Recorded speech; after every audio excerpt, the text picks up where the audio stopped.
This is the fourth movie Peter Berg's done with Mark Wahlberg since 2013. Oh, and they have a fifth one in production. And guess what? So far, they've actually all been pretty good. I think they've tapped into something here. They've got a winning formula. Get Peter Berg directing, get Mark Wahlberg starring, make the movie about 2 hours long, and get a script based on true events. Seems pretty straightforward. And if it ain't broke, don't fix it. Except this one's a tight 90 minutes and isn't based on true events, as far as I know. Which isn't necessarily bad. It could mean a tighter pacing and less bloat. Unfortunately, that's not really the case. Some of the stuff just doesn't feel fleshed out. And while the pacing is pretty good, it's still not as good as it could be. And yeah, this is easily the worst of the bunch. However, I wouldn't call it bad. It's a decent, solid action thriller, with the usual nonsense you'd expect. Actually, this does have a lot more nonsense than the other three. This also doesn't have that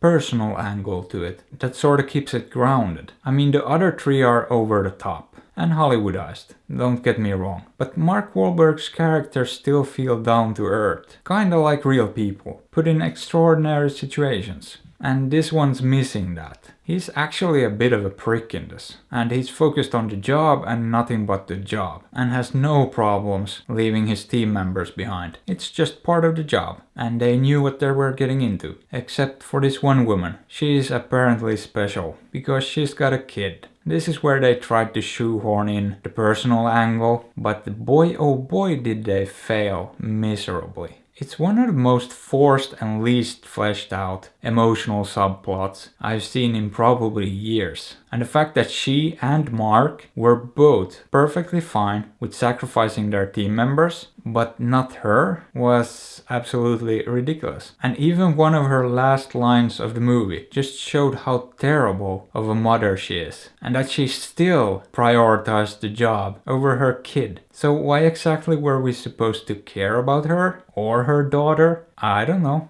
It was just terribly handled. But the upside to it being poorly fleshed out was that it also didn't take up a lot of time, which was great. Now that whole thing's really my only legit complaint about the movie. I mean, there's the usual stuff, like the crazy tech they've got access to that makes pretty much anything possible, like tapping into literally any surveillance camera anywhere in seconds. Or there being a bunch of surveillance cameras to even tap into in some poor neighborhood in some Asian country. Highly unlikely, but I don't really mind that dumb stuff in a movie like this. I'd prefer they do something a bit more clever, but really it's fine. Another slight issue I had though was that it wasn't quite clear what the end game actually was early on in the movie. It's not until like halfway through the movie when all of that's really made clear. And then they get into the meat and potatoes of the whole thing, the real story and the action. But until that point, this almost feels like an espionage thriller more than anything else. But the action when they get to it, it's pretty good. A couple of the fight scenes felt pretty choppy, but most of the rest of it was fine.